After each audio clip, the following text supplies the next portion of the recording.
अस्सलामुअलैकुम viewers, welcome to my YouTube channel the healthier Pakistan. आज का मेरा टॉपिक है रिगार्डिंग द कमेंट। इरफान साहब ने कमेंट किया है कि ज़ैन आप मुझे बताएं नैपी रैश के हवाले से कोई क्रीम। तो आज इसी के हवाले से हम बात करेंगे। तो नैपी के रैश के लिए बहुत सारी क्रीम्स जो अवेलेबल हैं मार्केट में, Hydrozole, Spectrazole, QT pro, Canesten extra and Kenacomb cream. तो बेस्ट क्रीम कौन सी है? बेस्ट क्रीम जो मैं रिकमेंड करता हूँ नैपी रैश के लिए वो है हाइड्रोजोल क्रीम। अब नैपी रैश के लिए कुछ एहतियाती तदाबीर हैं, जैसा कि जो हैंड्स हैं उसको प्रॉपरली क्लीन करें, पहले साबुन से अच्छी तरह धोएं, डायपर चेंज करने से पहले इसको चीज़ को अश्योर करें। फिर जो उसका डायपर है ओपन चेक करें।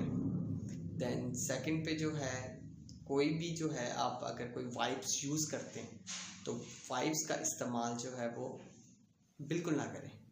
Baby lotion, baby hair oil, ये सारी जो है केमिकल्स हैं, बेबी की स्किन जो है इसमें फ़ौरन रिएक्ट कर सकती है, तो इनका इस्तेमाल बिल्कुल ना करें, ठीक है। एंड जो है जो डायपर भी जो आपने लेना है वो गुड क्वालिटी का लेना है। एंड मेनली जो पाकिस्तान में जो है वो पैम्पर्स जो है इस वक्त सबसे बेस्ट है। एंड अगर पैम्पर्स जो है वो अफोर्डेबल नहीं है तो कैन बेबी के नाम से एक आता है, तो कैन बेबी आप यूज़ कर सकते हैं। So stay healthy and fit and do subscribe my channel the healthier Pakistan, ताकि मैं आपसे मज़ीद कुछ टिप्स शेयर कर सकूँ। शुक्रिया।